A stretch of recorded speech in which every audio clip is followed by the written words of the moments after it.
Hey everyone, Christian Caple here from onmontlake.com. The Washington Huskies are off this weekend before next week's game at Washington State in the Apple Cup in Pullman, so I wanted to take the opportunity to answer some of your questions. We're going to talk about potential kickoff times for Ohio State on September 27th. We're going to talk about NIL. We're going to talk some offensive line. And yes, we're going to talk about Billy Napier in Florida. Go!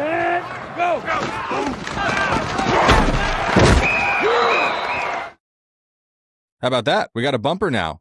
Pretty high tech. I designed it myself in case you couldn't tell. Some of these questions came from our YouTube community page. If you want to go check that out, I'll probably use that in the future to solicit mailbag questions. Some of them came from the subscriber chat function on Substack at my site onmontlake.com for paid subscribers. Thanks to everybody who's already subscribed over there. Would appreciate it if you'd consider joining. And some came from Twitter. So we got a pretty broad variety of questions this week. Thanks to everybody who contributed. First question comes from Evan Ramirez, who asks, what is the realistic NIL gap between Oregon and UW? It's hard to get real numbers online. Is NIL an advantage or weakness currently for UW compared to other national powers? Well, you kind of said it. It is hard to get exact numbers on NIL, and you can pretty much trust that whatever does get reported, unless it's from a super official source like an athletic director or a university president or something, is probably not totally accurate.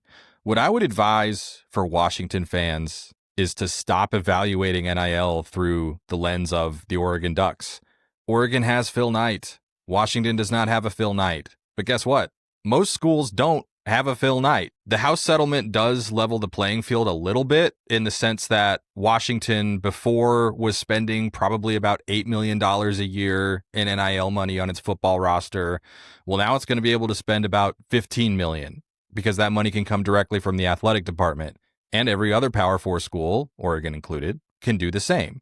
So the question becomes, what kind of NIL opportunities can Washington and other schools create in addition to that $15 million or so that it can spend from athletic department funds on its football roster? Washington has made the decision to go all in on what it calls real NIL. You've probably heard of Dogs Unleashed, which is an internal unit in the athletic department that essentially functions as a free marketing agency for Washington athletes. They go out and they seek what they call, again, real NIL, actual brand deals with actual return on a company's investment. You probably saw Damon Williams Jr. and Jonah Coleman do a little promotion for Alaska Airlines. I'm sure they were paid well for that.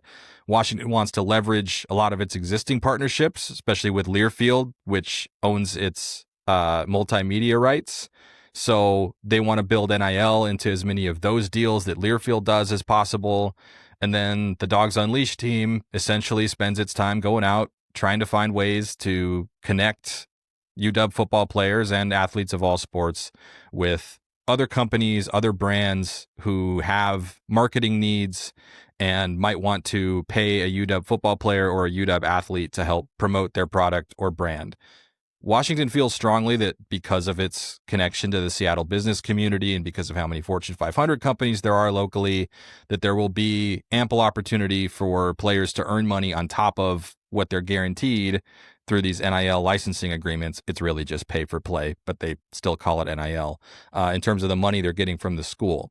What we don't know, and what's really at the crux of your question, is whether the collective game is going to continue unenforced. In theory, and a lot of this is in theory, the creation of the College Sports Commission to monitor and govern third-party deals where there has to be a valid business purpose and the compensation in exchange for the services rendered has to be commensurate with the services rendered.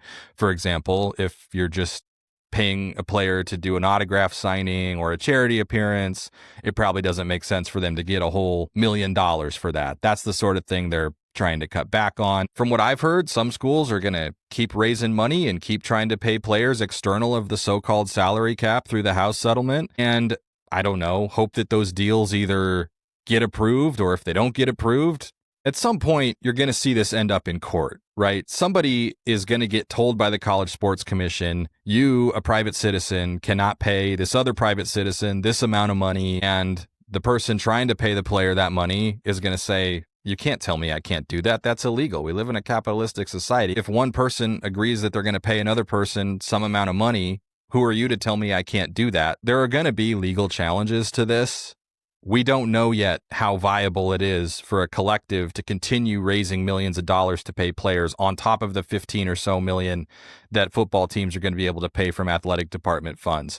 I can tell you that's not Washington's bet. What Washington is doing is essentially betting on this new enforcement agency working, betting on collective activity, at least at the scale it was at before, being cracked down on, and betting on the fact that within that environment, they believe they're positioned to succeed. It's worth noting that the plaintiffs' attorneys in the House settlement have issued a clarification on guidelines that collectives do have a valid business purpose. They still are going to have those deals cleared on the basis of commensurate compensation. But I was able to talk to Jedd Fisch, I think the day after that decision came down, or that clarification came down, at Big Ten Media Day. And I asked him, hey, there's some thought that a lot of these donor collectives are just going to continue raising money and paying players outside this salary cap. Doesn't sound like Montlake Futures plans to do that. They're basically not operating anymore. And the first thing out of his mouth was, I think after yesterday's decision that came out, we're going to have to reevaluate that with Montlake Futures. He went on to say there's certainly going to be programs that are going to continue investing in their roster with alumni, with businesses, with local deals, and with their collectives. And if we want to continue to put ourselves in a position to play in this conference, we're going to have to do the same, end quote. You better believe he's pushing that message behind the scenes as well. So I think Washington would love for the donor collective era to be behind it.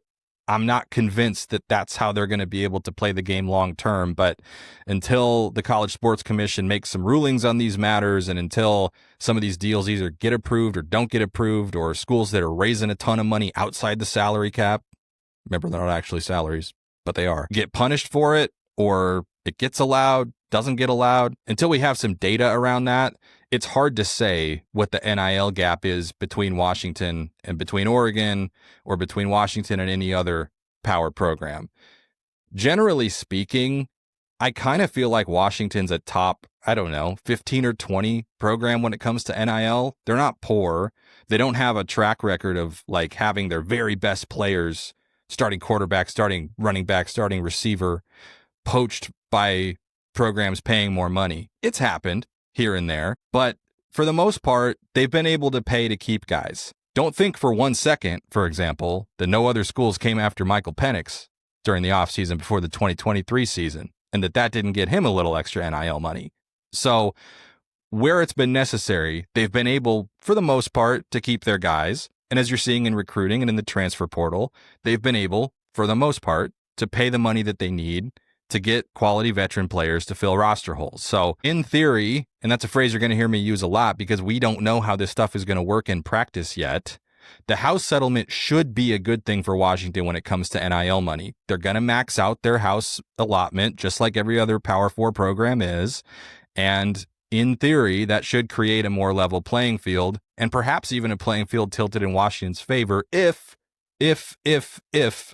real NIL does become the pathway that schools are going to have to follow to pay their players more money. So the too long didn't read version, Oregon's always going to have more money than Washington. They've got a billionaire who is fully invested in the program. Washington would love to have that. Every school would love to have that. Nearly all of them do not. For a school that doesn't have a so-called whale, that doesn't have one person they can go to write a bunch of checks or to lead NIL effort or whatever, they're not in a terrible spot. It's even possible, in theory, that they could be in a pretty good spot, depending on how all this House settlement stuff plays out with regard to collectives. But anybody telling you they have a definitive answer on that is not telling the truth. Our next question comes from Craig Palmer Jr., who asks, for the past few seasons, it seems like UW has been trying to find a karaoke song to play before the start of the fourth quarter, a la Michigan with Mr. Brightside, but nothing has stuck yet. I like the idea. I think it could really get the crowd going. Any thoughts on what UW could go with? Feel like it needs to be something rain related, but also upbeat / crescendo into something upbeat. Purple Rain by Prince hasn't really seemed to get the crowd fired up, in my opinion. I agree that Purple Rain probably isn't the best choice. It's a great song. I don't know that it's so great for firing up a crowd. I think it works better after the game's over and they've won and they're celebrating and then it's a little more appropriate. To actually answer your question, I continue to stick by my suggestion of Wipe Me Down by Boosie. My wife nixed it from our wedding playlist, which I'm still a little upset about, but I think it would work wonders for getting the crowd fired up going into the fourth quarter. Our next question comes from Dirk Diggler. I don't think that's his real name. What about last year was more embarrassing as a Husky fan? A, losing to Rutgers on a Friday night, or B, the World of Warcraft themed game? I should have answered this right after the NIL question. Losing to Rutgers was way more embarrassing. The World of Warcraft thing was weird, and they got clowned on a little bit, and I made some jokes at their expense as well. But if you want to get players paid and you want to do it in a way that's sustainable and that's going to build momentum for other brands to get involved similarly, why do you think they did that? It wasn't because UW loves World of Warcraft so much they wanted to put a bunch of characters in costume on their sideline and paint World of Warcraft in their end zone. It was so, I think 11 football players could go to the studios on Microsoft's campus and participate in some social media content and get paid. That's what that was about. That was probably their foremost example so far of what a quote-unquote real NIL deal looks like. So I would look for them. It's not going to be World of Warcraft necessarily, but to continue trying to leverage their partnerships with local companies. I mean, you talk about the Fortune 500 companies in Seattle. World of Warcraft is owned by Activision Blizzard, which is owned by Microsoft. So it made a lot of sense that way. If anything, I would look for more of those sort of deals. So if you didn't love the World of Warcraft brand being all over Husky Stadium's turf, you've got two consolation prizes. One, it got a bunch of their players paid.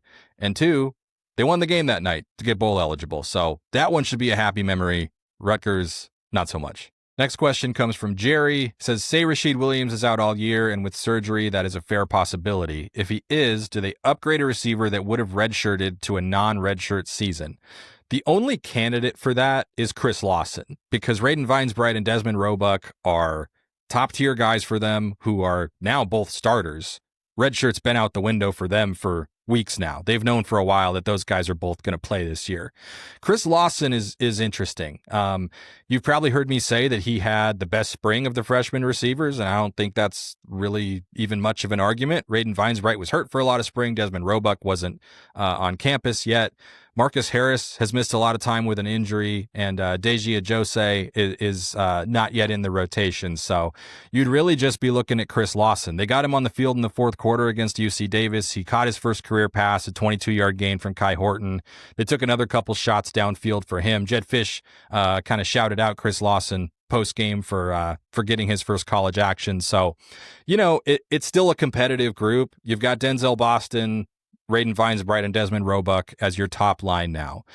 Audric Harris is probably your first outside receiver off the bench behind Roebuck.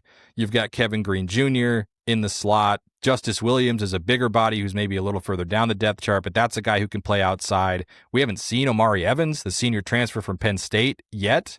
He missed both of their first two games with a soft tissue injury. We'll see if they can get him back for the Apple Cup. They've tried him in the slot. He's played outside before at Penn State. He's probably one of their faster guys, if not the fastest receiver on the team. So we still have to see how they're going to get him in the mix too. Like Jedd Fisch says, the best ability is availability. Chris Lawson is available. He got on the field. He got his feet wet a little bit. If anybody's going to not redshirt from that group who maybe would have before, he'd be the one I'd keep an eye on. He was impressive this spring. He's a ball player. I think if he's healthy, he can help them, but I don't know how many opportunities there are going to be, assuming that there aren't any more injuries. Next question comes from my guy, Adam Nelson. Asks, UW hired a coach in early 2024 with a demonstrable tendency to quickly reach for the next rung. By any obvious measure I can think of, head coach stability and their staying in one place 5 to 10 plus years is paramount to what we all want, to win quote unquote big. What is a realistic over-under for Jedd Fisch's time remaining at UW, and what are 3 reasons he could remain there 5 to 10 plus years? I got a few questions, understandably so, about Billy Napier's situation at Florida, which of course is Jedd Fisch's alma mater.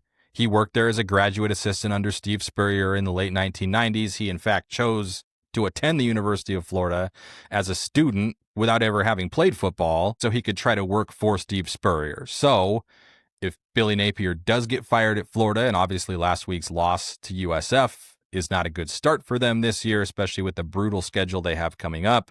Don't want to jump to any conclusions necessarily because I think everybody thought There's a pretty good chance he was going to get fired last year, and they turned it around, so anything could happen.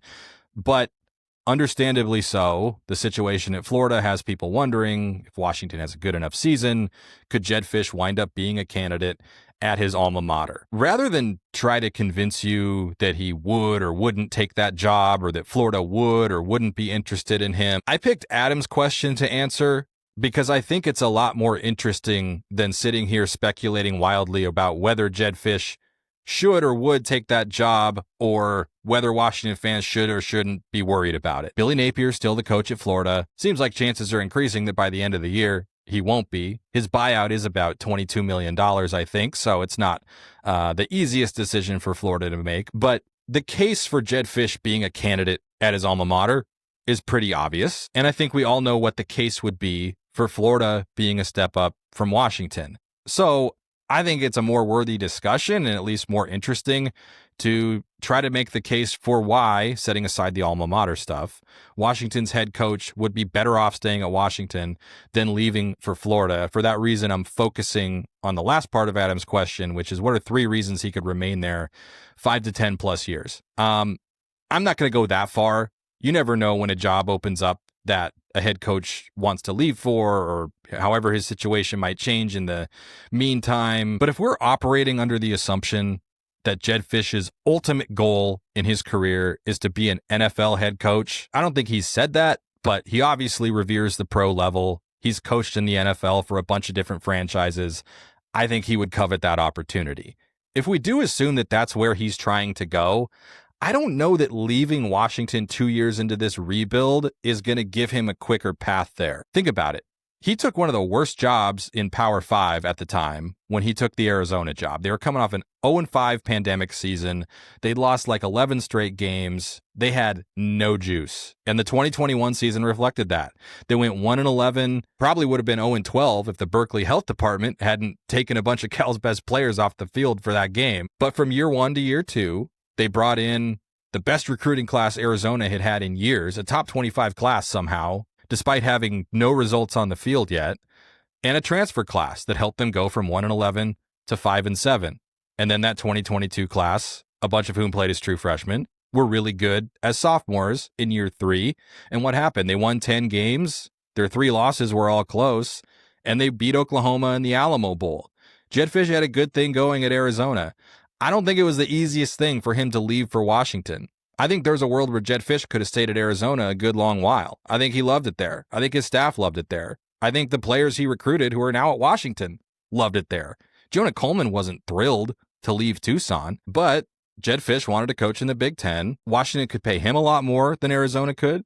Washington could pay his assistants a lot more than Arizona could.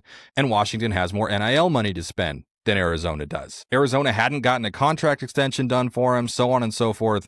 Washington was the better opportunity. I think he felt like he had to take it. And similar to Arizona, not exactly the same because Washington was, coming off a national championship appearance, but year 1 was a rebuild. It was a step back. He had to fill out the roster. They didn't have offensive linemen in the spring. You know the story. They had to go in the spring portal to build out their roster. It was kind of a miracle that they had 80-some guys or whatever. They went 6-6. There were some highlights, but everybody knew this was going to be a rebuilding year. In the meantime, he has absolutely been beating the pavement, getting resources to renovate their facilities, getting resources to pay players, getting resources for recruiting, building out his personnel staff, hiring more assistant coaches, trying to make Washington a premier destination for recruits so that when they visit UW, as Jedd Fisch has said, they don't look around and remark on all the things that they don't have that those recruits do see at schools like Michigan and Ohio State and USC and Oregon and Nebraska and so forth. I don't know that people quite grasp the hours and the work that has gone into rebuilding Washington's program after Kalen DeBoer left. It didn't just happen overnight. You step foot in that football facility, it looks completely different. I asked Jedd Fisch about this at Big Ten Media Day too, and he had an interesting answer. He said, look, I feel like you have to put your mark as a coach on a facility because then you own it. Otherwise, you're just renting it. That doesn't sound like a guy who's dying to leave. But, like I said, he wasn't dying to leave Arizona either, and he did. So none of that guarantees anything. But if you're looking for reasons why Jedd Fisch would stay at Washington, even when presented the opportunity potentially to be the head coach at his alma mater, the investment that he and the people around him have made in building Washington's program up is one of those reasons. Does he want to go do a third straight rebuild without even really getting to realize the fruits of this one? Now, in the world where Florida is hiring Jedd Fisch to be their head coach, it would mean that Washington probably had a pretty awesome 2025 season. So maybe there's some give and take for Husky fans there. But again, if we're going to continue to make the case why Jedd Fisch would be better off staying at Washington, I think you also have to look at Washington's 2026 schedule. Right now, they have non-conference games against Washington State and Eastern Washington. By the way, I got a question from someone else about the timeline for filling out that third non-conference game. Sounds like they've probably got that just about wrapped up, so keep an eye on that.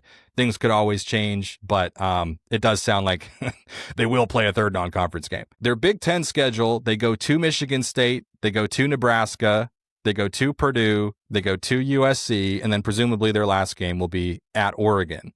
They have Indiana, Iowa, Minnesota, and their marquee game at home is going to be Penn State.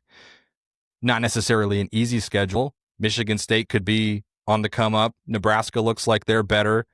Autzen Stadium's always going to be a tough game for them.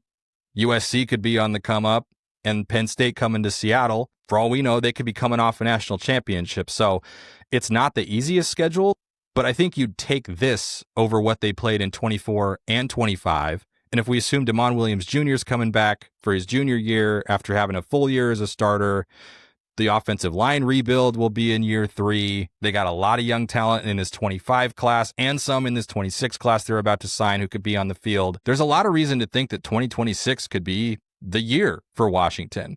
And again, if we circle back to assuming that Jedd Fisch's ultimate goal is to become an NFL head coach, what do you think would get him closer to that goal? Having a great year at Washington against that schedule in 2026 with his guy at quarterback and a roster that by that point will be almost entirely players he's recruited with his staff, with his personnel plan in place, or starting over yet again, this time at a program that just fired its coach and hasn't been happy with how things are going and historically has much higher expectations than Washington does on a year-to-year basis, and in theory will therefore have a lot less patience for a rebuild than what you're dealing with at Washington. That would be big reason number 2.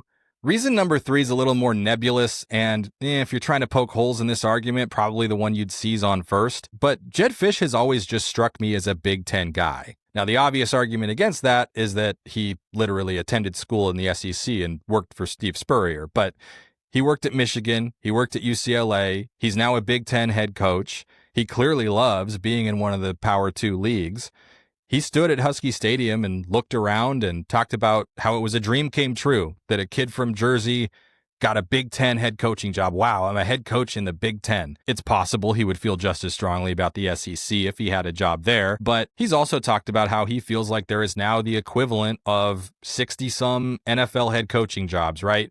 The 32 actual head coaching jobs in the NFL, and then 34 head coaching jobs in the Big Ten and the SEC, which with every passing day become more and more and more like the NFL. And I don't know that Jedd Fisch has run into any impediments at the University of Washington when it comes to operating UW's program the way that an NFL head coach does. You may have heard like a time or two that their mantra is be a pro. Everything they do is informed by the NFL. They've even got a salary cap now. So where in years past, wanting to run your team like a professional operation might have meant having to leave a school like the University of Washington to go work at a school like Florida, I don't know that Jedd Fisch would necessarily feel that way. Again, I'm only making the case for why he would stay at Washington long term. If you want to throw arguments back against that and say, well, but here's reasons X, Y, and Z why he would definitely leave, I'm not saying you're necessarily wrong. I just think that case is mainstream enough that it's a little more interesting and worthwhile for us to look at the reasons why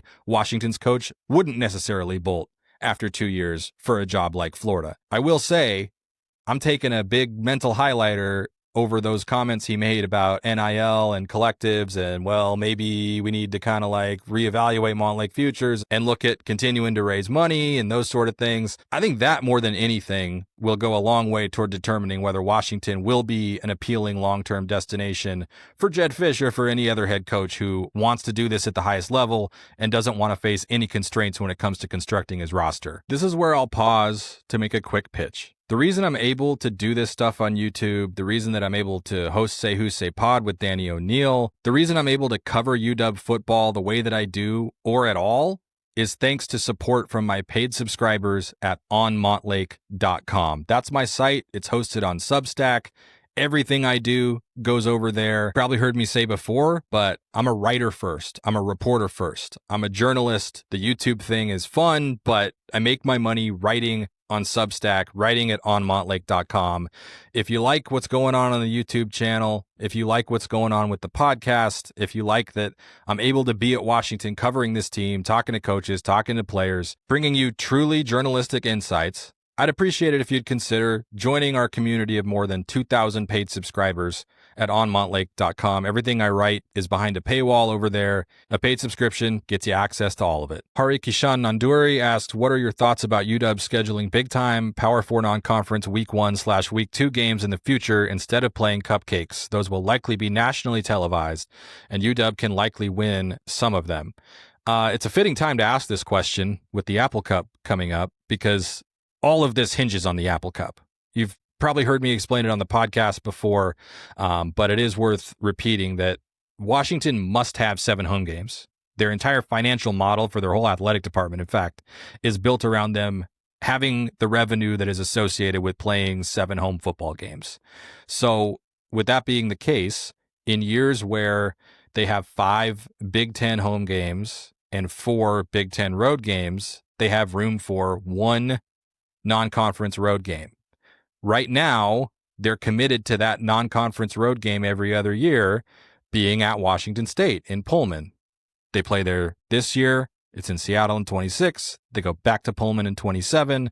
They come to Seattle in 28. And right now, that's all the contract covers. It was a 5-year deal. 2028 is the last year of it.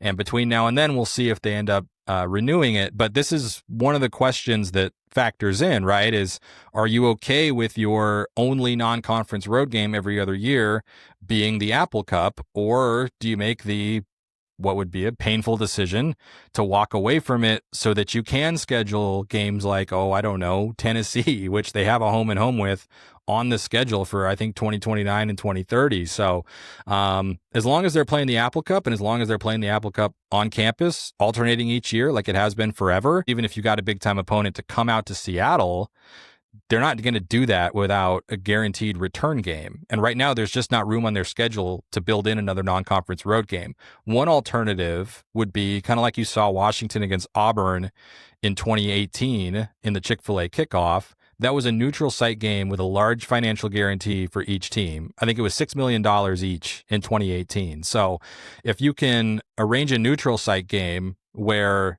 you're going to get paid in a way that's going to make up for the gate revenue and parking and concessions and everything associated with hosting a game at Husky Stadium, then maybe that's a way where you'd be okay. You could live with only having 6 games in Seattle if there's a financial replacement, so to speak, for it. But barring that, it kind of all hinges on the Apple Cup going forward. And we also don't know how the schedule might change, how scheduling might change overall. Is there going to be a Big Ten SEC challenge? Are there going to be more games added to the calendar? Who the hell knows, right? It's college football. We don't have answers about the future.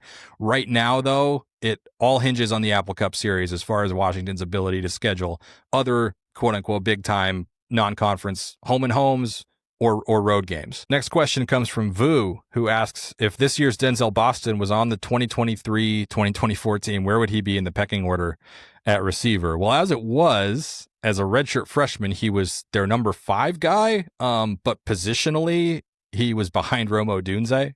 So there wasn't a ton of opportunity for him to get out there. But I think what you're really asking is, how does the 2025 version of Denzel Boston compare to the 2023 versions of Rome Odunze, Jalen McMillan, Jalen Polk, and really Jeremy Bernard? I think you'd slot him ahead of where Jeremy Bernard was in 2023.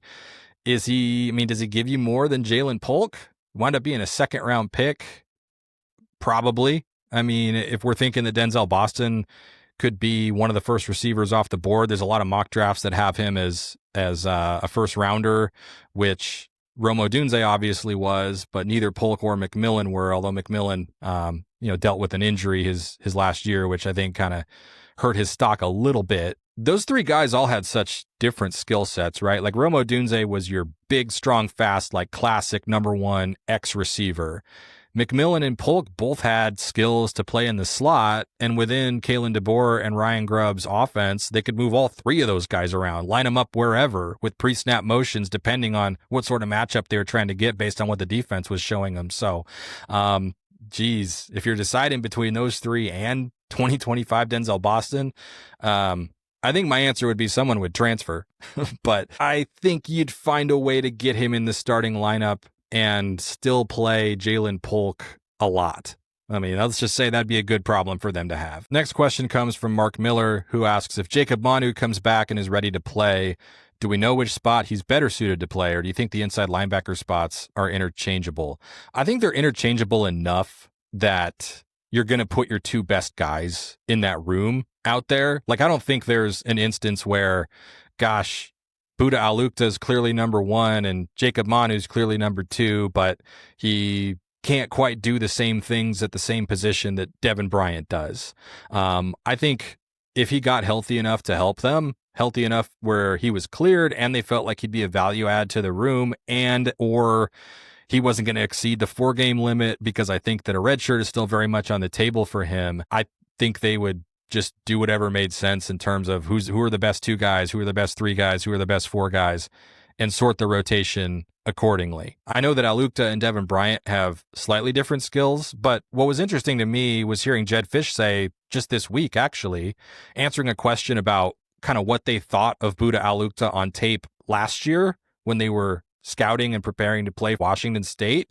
He actually referenced Jacob Manu and said he reminded us a little bit of Jacob Manu. And I think what he means by that is he's a guy who's traditionally maybe a little bit undersized, but who's still all over the place, makes a ton of tackles, and kind of has a nose for the ball. So maybe him and Manu are similar players that way. But if they felt like Buda Alukta and Jacob Manu were their 2 best healthy linebackers, the 2 linebackers who gave them the best chance to win, or if they felt like it was Manu and Devin Bryant, or if they felt like it was Alukta and Bryant, which clearly they do right now, I think the 2 best guys are going to play there, and I don't think they're going to get too hung up on whether one guy's better as a Mike or one guy's better at a Will as far as who those top 2 are. Next question comes from Nick Brooks, who says, I know you love your PFF stats, but how much should we be looking into these posts online listing Carver Willis and Azzopardi as the number 1 and number 3 nationally ranked tackles?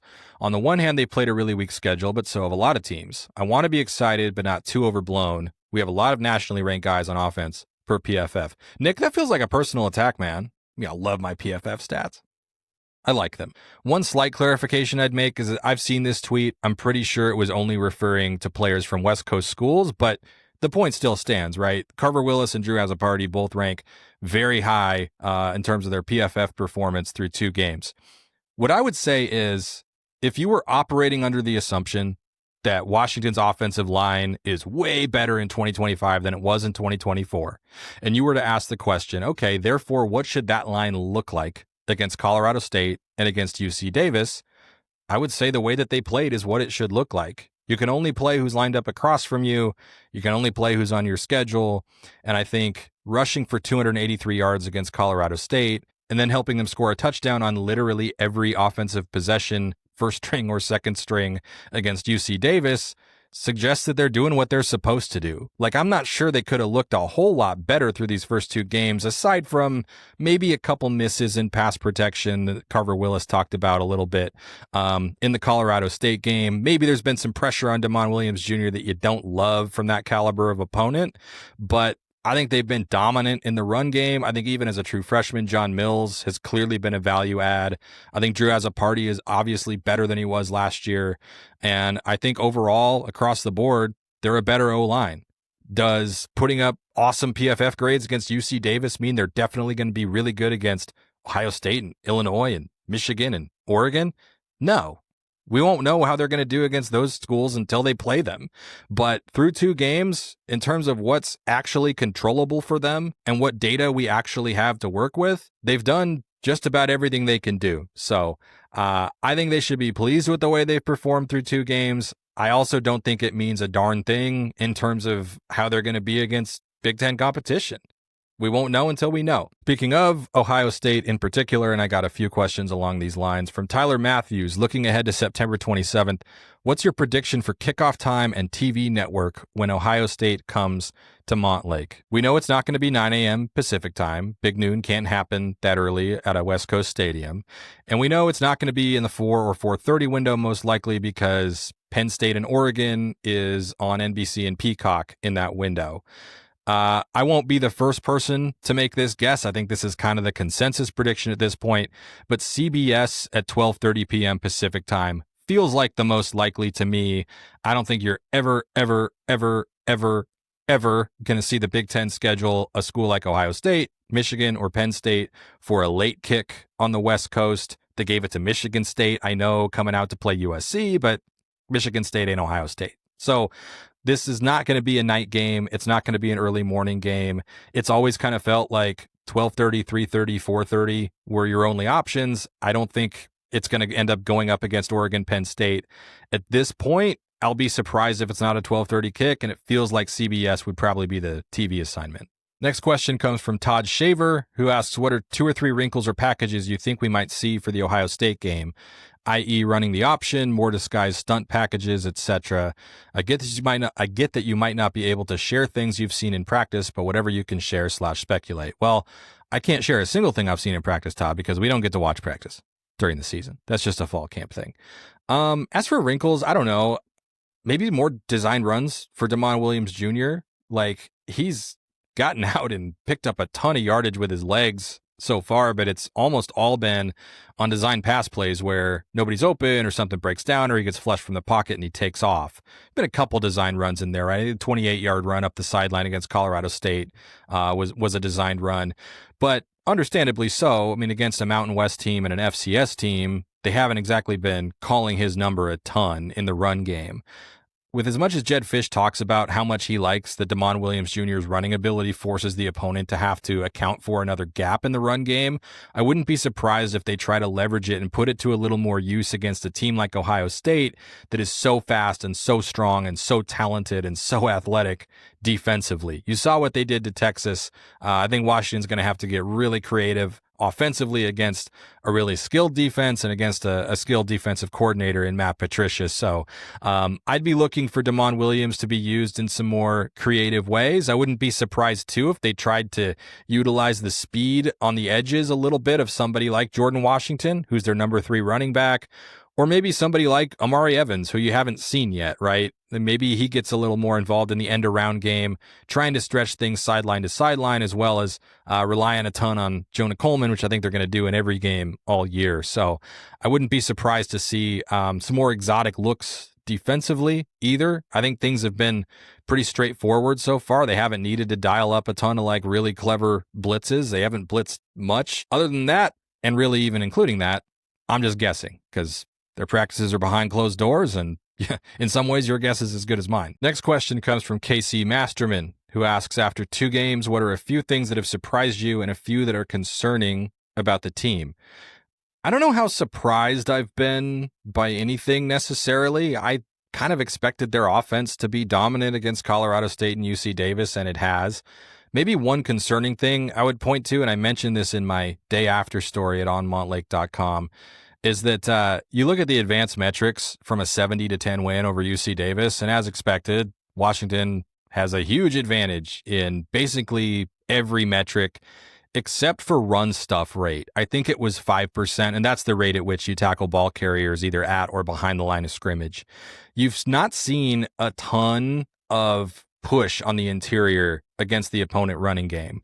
They got 6 tackles for loss against Colorado State. 2 of them were sacks. 1 of them was on the worst fake field goal attempt in the history of football, but they did tackle them behind the line of scrimmage at a pretty good rate for a team that was not good at that at all last year. They were one of the worst teams in FBS in terms of tackling opponents behind the line of scrimmage. So given that context, that's something I've got a close eye on this year. It's not like UC Davis moved the ball against them consistently, and it's always possible that Ryan Walters is keeping the defensive game plan pretty vanilla until they face Big Ten opponents. Ohio State's the first one. But I don't know. I guess with a new and improved defensive line, I sort of expected to see a little bit more push there. I'm not saying like the book is shut on them being able to get that done this year, but through 2 games, if you're trying to highlight concerns from a 2-0 start when you just won your last game 70-10, that's probably one that I would circle. All right, I love this question from Powell. It's a long one, but hang in there. I saw that the Kansas City Chiefs claim to be the loudest stadium in the world with a stated 140-plus SPL measurement. I've often seen Husky Stadium as the loudest college game ever recorded in the 130-plus SPL range, with a few others claiming similar. As an individual with a fair amount of audio background myself, I can assert that the measurement device, microphone, and most importantly, location of the measurement microphone can give wildly different readings. Is it about time that someone came up with some standards here, i.e. measurement must be taken from X yards directly back from the 50-yard line using Y measurement devices and audited by Z authority? In the age of replays, playoffs, laser-counted balls and strikes, biometric sensors, etc., it seems like we need to settle this debate empirically with some ground rules and standards. What say you? Al, what you have proposed here is far too logical for college football. There's no standards. There's no level playing field. The college football thing to do when it comes to measuring stadium loudness, here's the challenge to the University of Washington and to every other school. Find the loudest point in your stadium and record it there. Get Powell out there, because you seem like you know your stuff audio-wise. Walking up and down the stairs, experimenting from different points from Husky Stadium to figure out where it is the very, very loudest and only measure from there. That's going to be the next frontier in stadium loudness. Is there's going to be schools all over the country hiring audio experts trying to figure out at what exact point, against what exact opponent, at what exact time of day, and with what exact attendance is this stadium the very loudest, and then measure it from there. That's the funny thing about stadium loudness. You only need to hit it once to claim that you're the loudest ever. No one cares about consistency. It's just about your very best. I think that would be the most college football way to handle it. Bill asks, in addition to the non-conference question that I addressed a little bit earlier, what are the odds that John Mills is the starting left tackle next year? Also, is there a path/probability from McCree to center? On McCree, I mean, he's listed as a senior. With the whole JUCO thing, there's so much uncertainty around what eligibility looks like, right? So is it possible he could get another year? Probably. It seems like anybody who wants one can get one at this point. But Landon Hatchett's only a junior. So he's going to be their starting center for as long as he is at Washington. And I don't think you bother moving someone to that position who is not going to be a starter. I think they like Zach Henning there too. So I would look for McCree to stay at tackle.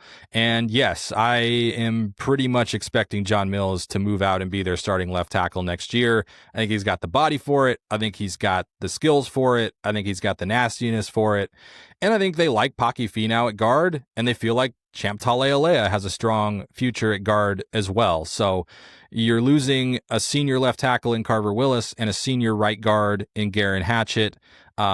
Certainly one way to address those losses would be to move your star freshman, John Mills, from left guard to left tackle. Let Paki Finau step into that left guard position where he's getting some reps right now, and let Champ Talealea, either as a sophomore or a redshirt freshman, we'll see how much he plays this year.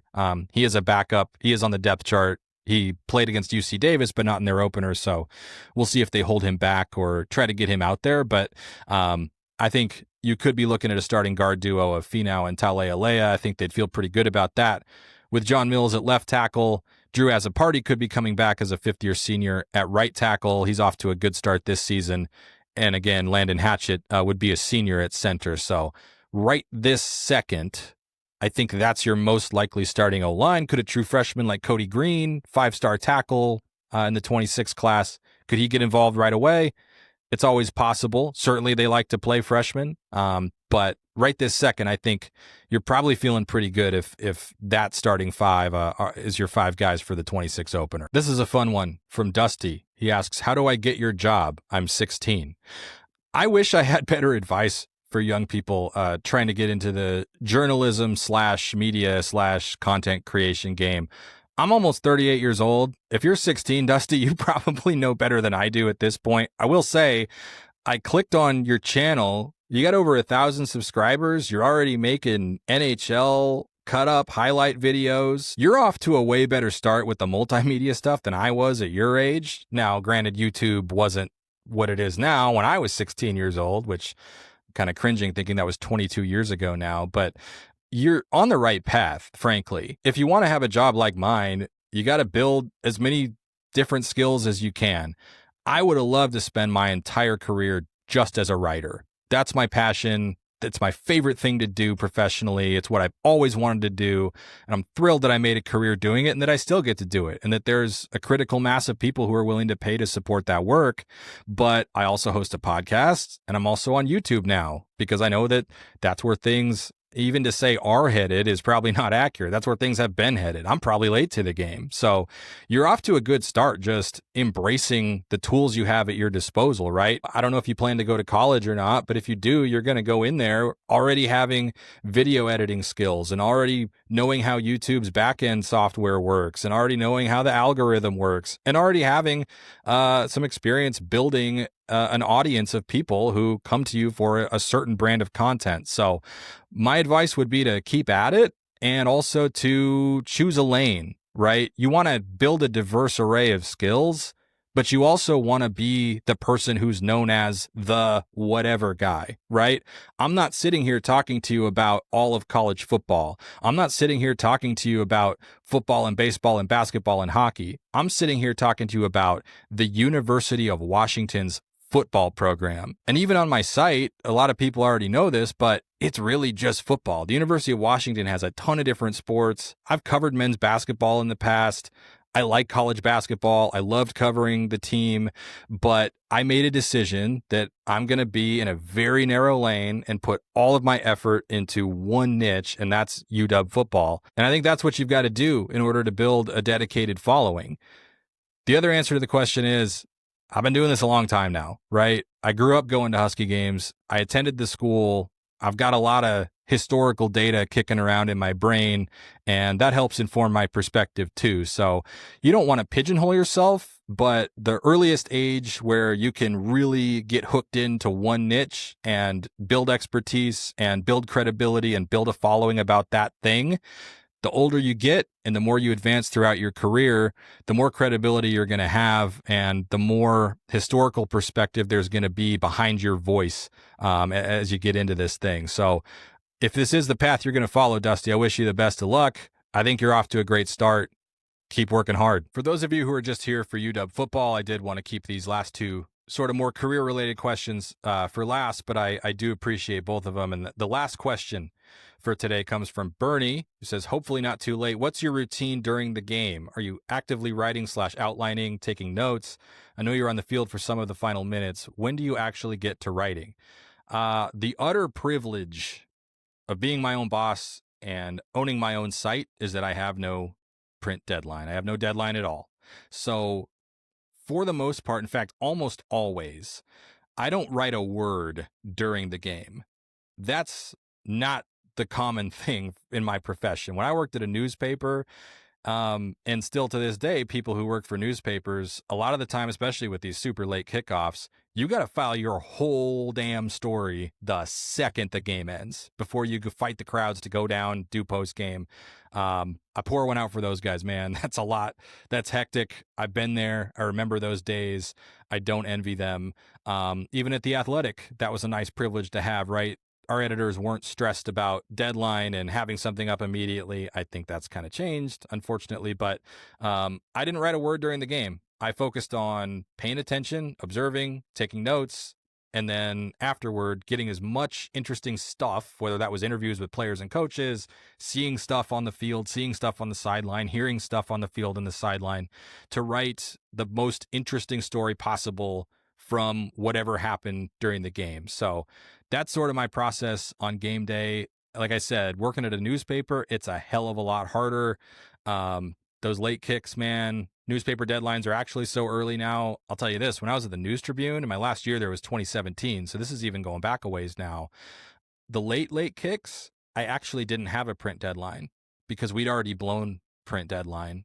and that morning's paper just wouldn't have a final score in it. So I still had to write what we call a running gamer, which is what you're writing during the game to publish to the web as soon as it ends. But as far as the print product went, that wasn't as much of a concern. So now, yeah, man, I'm just trying to pay as much attention to the game as I can, and I'm tweeting and I'm posting in the On Montlake subscriber chat during the game and monitoring that as well.